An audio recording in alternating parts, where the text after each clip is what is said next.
아빠와 함께하는 세계사 제13장 낡은 황제와 붉은 술탄. 브라질의 황제 페드루 2세. 남아프리카에서 보호인과 영국인이 한창 싸우던 때에 남아메리카의 브라질에서는 황제를 쫓아내고 있었단다. 브라질은 그때까지 이르는 짧은 역사 동안에 단 2명의 황제가 있었어. 브라질의 첫 번째 황제 페드루 1세는 포르투갈 국왕의 아들이었어. 페드로가 어린 소년이었을 때 브라질은 아직 국가가 되지 못한 포르투갈의 식민지였을 뿐이었단다. 페드루는 식민지 브라질에서 자랐어. 그가 23살이 되자 포르투갈 국왕인 그의 아버지가 그에게 브라질의 통치를 맡겼어. 1년 후에 페드루는 브라질을 이끌어 포르투갈로부터 독립을 선언했어. 그 자신도 아버지로부터 독립하여 브라질 최초의 황제 페드루 1세가 되었지. 그러나 페드로 1세는 고작 9년 동안만 황제의 자리에 앉아 있었단다. 신생 독립국 브라질은 노예를 소유하고 부리는 부자들, 막강한 권세를 누리는 농장 주인들, 포르투갈 귀족들, 야심만만한 군 장교들, 황제의 권력을 제한하고 자신들의 권력을 한껏 늘리려는 정치가들이 우글거렸어.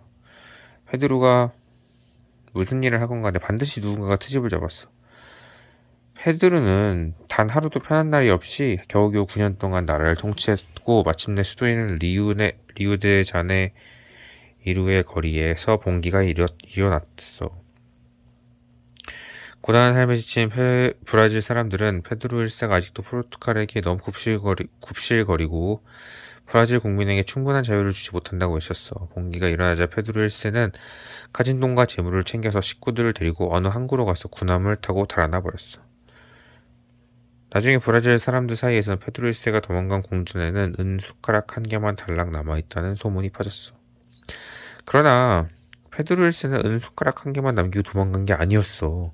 그는 대신들을 버려두었고 또 7살 난 아들을 버려두고 갔어. 그 어린 소년에게는 브라질의 합헌 황제이며 영원한 수호자 페드루 데 알콘타라 호소 카를로스 레오폴도 살바도르 바비아노 프란시스코 사비에르 데 파울라 레오크 디오 미겔 라파엘 가브리엘 곤자가라는 정말 엄청나게도 거창한 칭호가 붙었단다. 아무도 단숨에 부를 수 없을 이 거창한 칭호를 단 2마디 뒤로 줄이면 페드루 2세야. 이제 고작 7살밖에 안 된 페드루 2세가 브라질의 합헌 황제의 영원한 수호자의 역할을 다한다는 것은 현실적으로 불가능한 일이었단다. 그래서 나이가 들 때까지 그를 돕기 위해 그의 아버지의 대신들 중에서 3사람의 위원회를 구성했어. 그들은 성심을 다해서 페드루를 돌보고 가르쳤고 페드루는 열심히 공부했어. 그는 프랑스어, 헤브라이어, 아랍어를 비롯한 여러 가지 언어를 익혔고 책을 읽고 쓰는 것을 남달리 좋아했고 과학을 특히 좋아했다는구나. 페드루 2세는 17살이 된 1841년부터 직접 나라를 다스리기 시작했어. 아버지가 그랬던 것처럼 페드루 2세도 브라질은 다스리기가 매우 힘든 나라라는 것을 곧 깨달았어. 브라질에는 서로 다른 5부류의 사람이 있었어. 대부분의 토지와 돈을 차지한 사람은 포르투갈 이주민의 후손이었어. 포르투갈 사람이 몰려오기 이전부터 대대로 그 땅에 살았던 원주민 부족들은 거의가 토지를 잃고 부유한 포르투갈 사람 밑에서 날품이나 팔며 살았어. 그들은 브라질은 아직 노예를 소유하고 부리는 것이 합법이기 때문에 가장 힘든 노동은 아프리카에서 팔려온 흑인 노예에게 맡겼단다. 또 한 부류는 유럽의 각지에서 온 이주민이었어. 이미 오래전부터 가난한 유럽 사람들이 더 나은 삶을 찾아서 신세계로 몰려왔던 거야. 북아메리카로 가서 미국에게 정착한 사람도 많았지만 남아메리카를 건너간 사람도 그에 못지않게 많았어.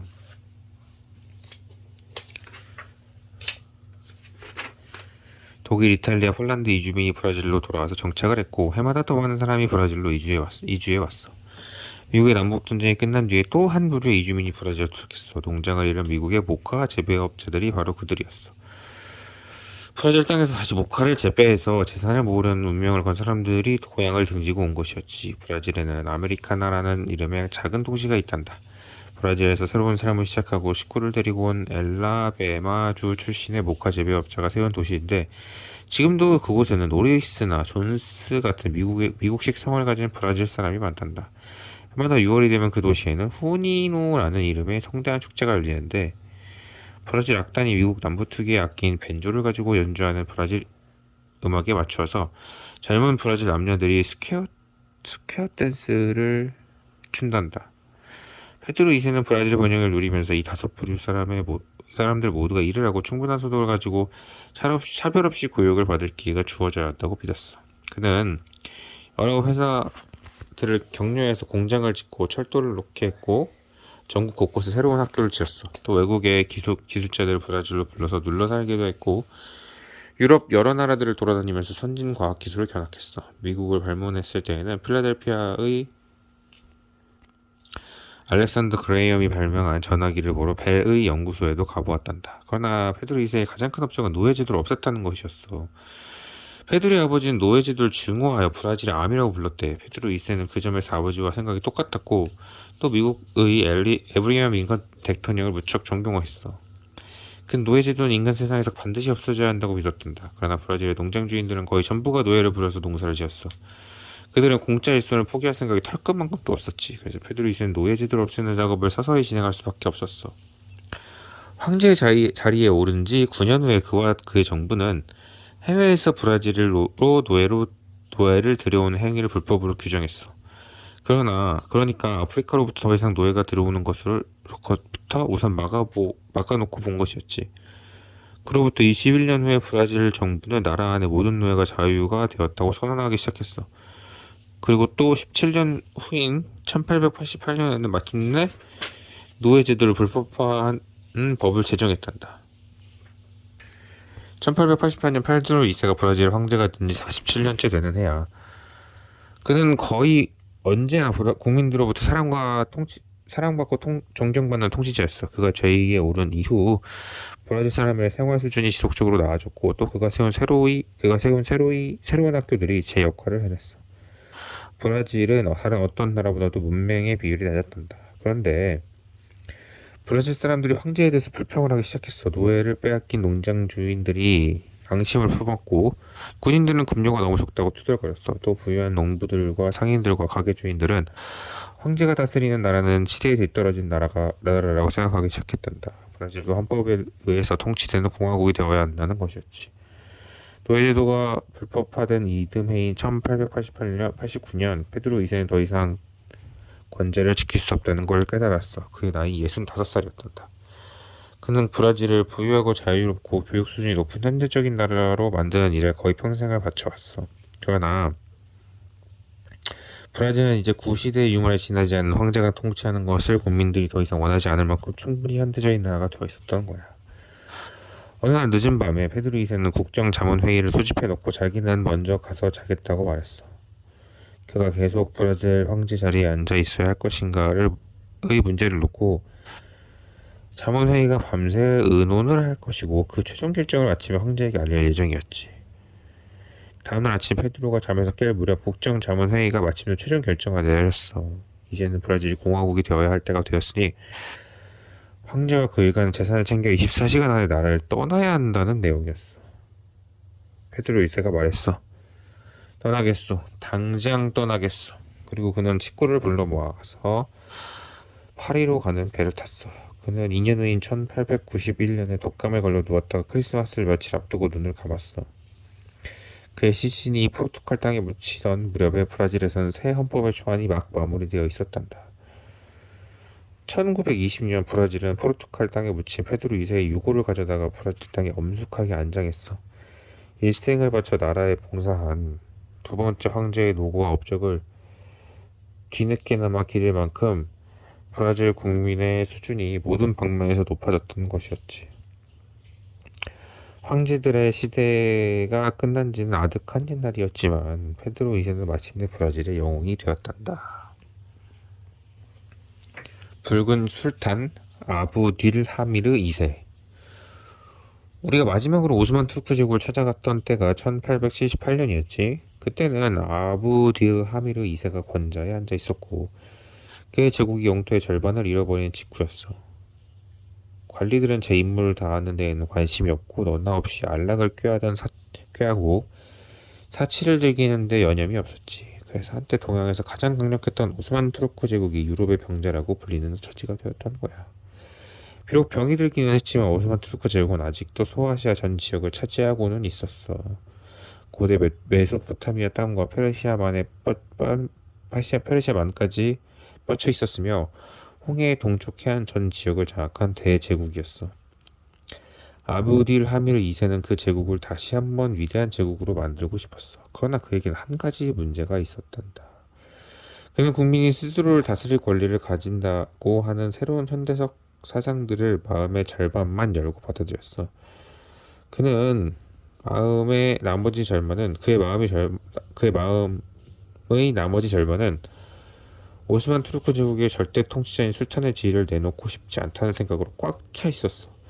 그의 말이 곧 법이어서 아무도 거역하지 못하는 강력한 군주로서 언제까지나 군림하고 싶었던 거야. 오스만 투르크 사람들이 서양과 같은 의회를 가지고 헌법을 가지기를 원하자 아부딜 하미드가 허락했다는 이야기는 앞에서 이미 했지. 그런데 그 헌법은 그리 오래가지 못했어. 두 가지 문제점이 있었어. 첫째, 하비르는 그가 보기에 국가에 해를 끼칠 것으로 판단되는 사람은 누구를 막론하고 나라 밖으로 추방할 수 있다고 하는 조항을 반드시 넣어야 한다고 주장했어. 이것은 아부딜 하미르가 그에게 반대하는 사람들을 언제든지 외국으로 쫓아버리고 다시는 돌아오지 못하게 할 수 있다는 뜻이었지. 둘째, 오스만 투르크 제국의 술탄은 수세기 동안 세상에서 가장 높은 권력을 가진 사람으로서 존중되고 복종을 받아왔어. 그래서 비록 수많은 오스만 투르크 사람들이 조금이라도 더 서양에 가까운 정부를 갖기를 원하기는 했지만 술탄이 무슨 명령을 내렸을 땐 그것을 무시해버리기가 대단히 어려웠다는 것이야. 아부디라미르는 오스만 투르크 사람들이 만든 헌법을 1년도 지나지 않아서 없애버렸어. 이제 그는 그의 권력을 제한할 의회와 헌법이 없어진 상황에서 과거의 술탄들처럼 나라를 다스리게 되었어. 처음에 아부딜 하미르는 그의 막강한 권력을 써서 여러 방면에서 서양식 발전을 꾀했어.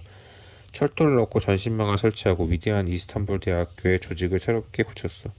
또 제국의 법을 좀 더 현대적으로 고치기도 했어. 그러나 아부딜 하미르는 철권으로 나라를 다스렸어.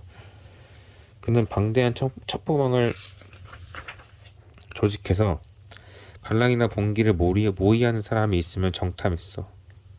있는지 정탐했어. 술탄을 비난하는 말을 내놓고 한 사람은 언제 어디서 그 무시무시한 비밀 경찰에 끌려가게 될지 모를 지경이 되었어. 그러다가 기어이 술탄에게 항거하는 반란이 일어나면 그때마다 어김없이 군대를 보내서 철저히 질박을 봤어. 특히 동쪽 지방에서 일어난 반란들에 대해서는 더욱 가혹했단다. 아르메니아에서도 반란이 일어났어. 아르메니아는 소아시아 북쪽 카스피해와 흑해 사이에 자리를 잡고 있어. 수백 년 전에 오스만 투르크 제국과 페르시아 제국이 아르메니아를 점령해서 땅을 나누어 가졌는데 페르시아가 차지했던 땅은 나중에 러시아의 손으로 넘어갔어. 그러니까 아르메니아 사람들은 일부는 러시아 지배를 받고 다른 일부는 오스만 투르크 제국의 지배를 받고 있었던 거다. 그런데 오스만 투르크 제국의 지배를 받는 아르메니아 사람들은 늘 대접을 받지 못하고 살았어. 그들이 이슬람교도가 아니라 기독교도였기 때문이야. 이슬람 사람이 오스만 투르크 제국 밑에서 이슬람교도와 똑같은 권리를 누릴 수가 없었던 것이었지. 아르메니아에 파견된 오스만 투르크 관리들은 그곳 사람들을 심하게 학대했어. 살던 집에서 내쫓고 붙이던 토지를 빼앗는 등의 온갖 못된 짓을 했지. 아르메니아 사람들이 이를 갈았겠지. 1894년에 그들은 마침내는 못 참겠다면서 무기를 들고 일어났단다. 러시아는 아부딜 하미르가 아르메니아 사람들을 더 잘 보호해주고 더 많은 권리를 허락한다는 방식으로 반란에 대처하기를 바랬어. 그러나 아부딜 하미르는 러시아가 그에게 이리라 저리라 간섭하는 게 딱 질색이었지. 그는 러시아가 영국을 비롯한 유럽의 다른 나라들과 짜고 술탄에 항거하는 반란을 부추기는 게 틀림없다고 믿었어. 아부딜 하미르는 이미 오스만 투르크 제국의 두 손과 두 발을 달라버린 유럽의 여러 나라들이 이제는 또 아르메니아의 반란을 부추겨서 내장까지도 뜯어내려고 하는 것이라고 생각했던 거야. 그는 사태가 정말로 그렇게 되는 것을 멀거니 보고만 있을 수 없었어. 그래서 아부딜 하미르는 군대를 아르메니아로 보내서 반란을 일으킨 무리를 닥치는 대로 죽이라고 명령했어. 그는 반란을 완전히 지섭하기 위해서 아르메니아 땅에서만 아르메니아인을 죽이는 것으로 모자라서 제국 내의 다른 곳으로 도망가는 사람들까지 모조리 찾아내서 죽여 없애라고 명령했어.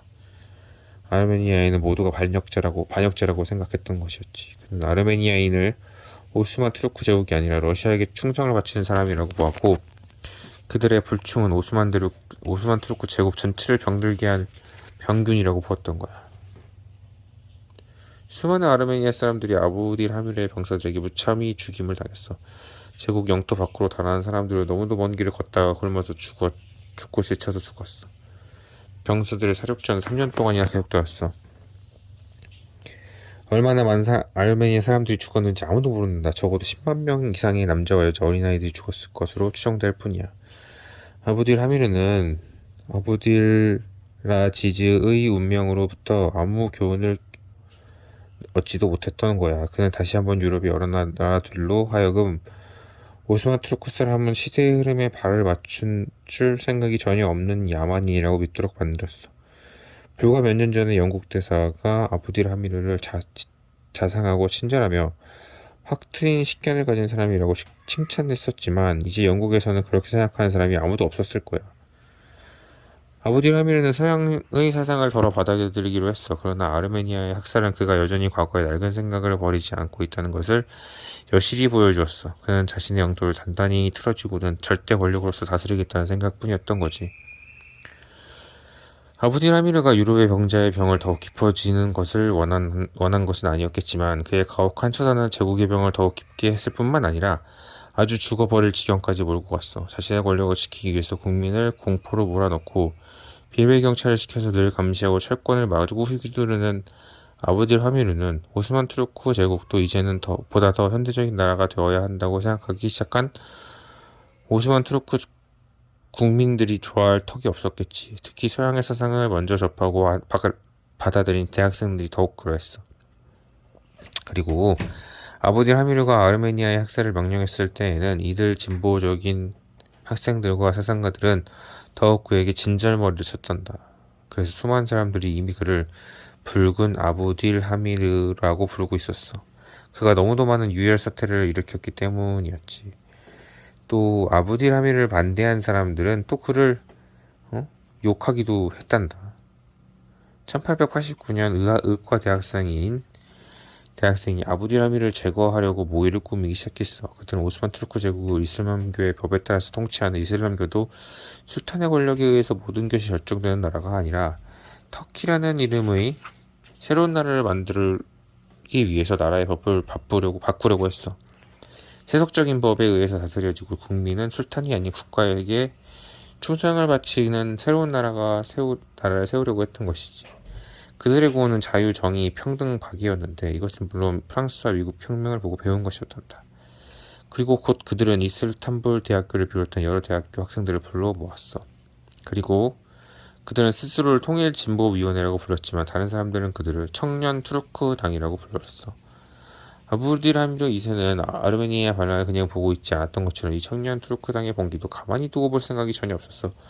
꼭 그의 경찰이 모의에 주동자들을 체포할 계획을 세우기 시작했고 청년 투르크당의 지도자들은 나라 밖으로 달아나지 않을 수 없는 절박한 처지가 되었단다.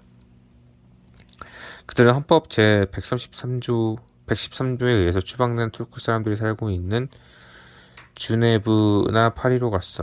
그리고 붉은 술탄 아부딜 하미르를 제거하고 오스만 투르크 제국의 모습을 영원히 바꾸기 위한 운동을 조직했단다. 끝.